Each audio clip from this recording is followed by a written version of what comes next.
Hello guys, this is Puneet and I'm a price action trader. I usually trade Emini contracts on 2000 tick chart and I swing on 1 minute time frame chart. If you want the videos to those content, I'll leave the link in the description below.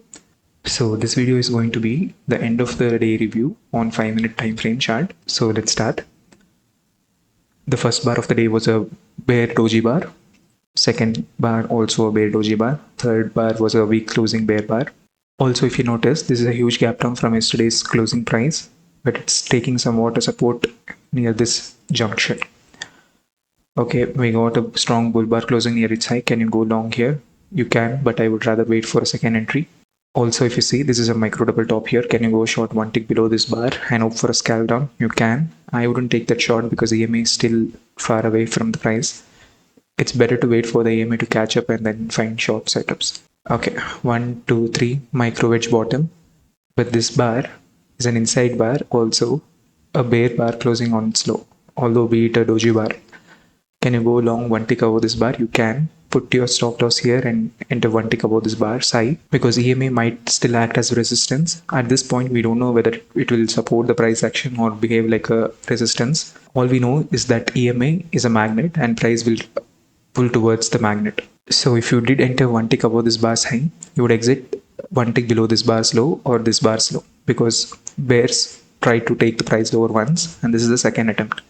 Also, EMA is catching up. If you didn't go long here, this was your short entry. You go short one tick below this bar's low, put your stop loss one tick above this bar's high, or here or here. You only scalp here because the price is still in a trading range price action. Weak bear bars, bad follow through. A couple of strong bear bars, bad follow through. Strong bull bar, bad follow through. Strong bull bar, doji bar follow through. So we are still in a trading range price action. So trade it like a trading range and scalp out. You got your scalp profit. Prices might reverse here. We don't know yet. If you want, you can go long one tick above this bar. Put your stop loss here. This bar's range is very small and body is also very small. I wouldn't take this trade.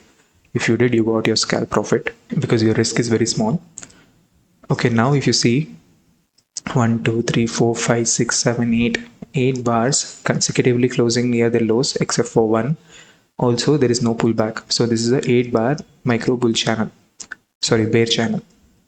You can go short anywhere in this region and put your stop loss one tick over the initiation of the micro channel here or here. It depends upon the trader's perspective. So if you went short anywhere here, you're hoping for a measure move down. You got your measure move down. If you have to mark that, suppose you went short here, you got your 1:1 risk to reward. Suppose you went short after 4 bars, you got your 1:1 risk to reward. Okay, now if you see, bulls try to take the price higher once, twice, and this is thrice. Okay, here if you see, I would go long one tick over this by a bear bar, weak closing bear bar. Why? Because if we go to the 1 minute time frame, maybe we can see that pattern. Yeah, exhaustion leg. And if you see, first try to go higher, second try to go higher, third try to go higher. But this is a weak closing bull bar. So if you don't want, you wait for a strong closing bull bar and take the second entry and put your stop loss one tick below this bar or this bar. So what is happening here? Those I'll just mark a rectangular box here so that you won't get confused later on. Price try to go higher once, pull back, and this is the second attempt. So if we go back to the 5 minute time frame, the same box, price try to go higher once, pulled back, this is a second attempt. So you can go long one tick above this bull bar, weak closing bear bar, because this is acting as a second entry. If you don't want to, you can go long one tick above this strong closing bull bar, but then again the same concept which I told you here. EMA is very close and the entire day we have been below the EMA, so we don't know if we'll get our scalp. So it's better to take a scalp entry here than here because the EMA is very close. If you did take your entry here, EMA is still far away and you got your 1:1 risk to reward profit target. Okay. Now if you see here, 1, 2, 3, so this is acting as a micro wedge top. So can you go short one tick below this bear bar, which is closing strongly? You can. You can exit at a 1:1 risk to reward or wait for a test of the day's low.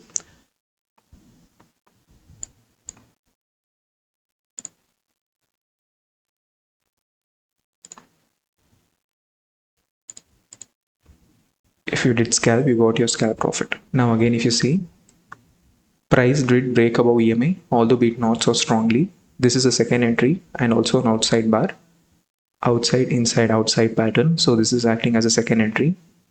Double bottom, higher low, double bottom with the day's low. Decent enough breakout of this bear channel. And also, if you see, this is a parabolic wedge. What do I mean by parabolic wedge? It keeps selling, and I cannot draw a line. Rather, I have to draw a curve to represent this wedge bottom channel. So that is extreme behavior of price. You can go long one tick above this outside bar, put your stop loss here or here. If you want to wait for a strong closing bar, you can enter one tick above this bull bar, and it's also a breakout of EMA, so it's a better entry. Again, if you see 1, 2, 3 micro wedge top, can you go short here one tick below this? You can. I wouldn't.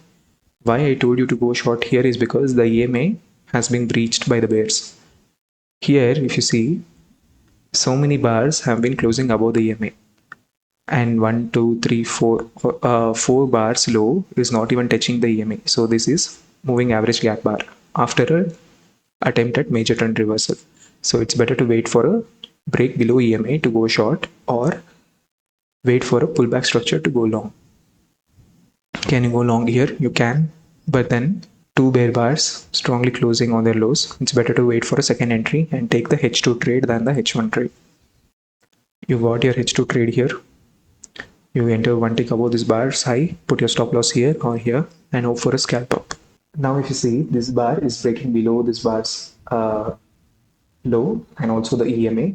So whoever bought here for H2 might get trapped. So you can sell one tick below this bar, put your stop loss here, and hope for scalp down. Also, this is a failed H2 setup. It did trigger. Price try to rally up again. Now again a breakout. Okay, now you see price broke out below the EMA strongly here. First attempt to go higher. This is a second attempt to go higher. Maybe there is a third attempt, and then you can scalp for a long trade there. Also, if you see, we got the 1:1 risk to reward for the short sellers. Yes, it's a weak closing bull inside bar, but it's still a second entry, and also a wedge bottom, micro wedge bottom, which is overshooting.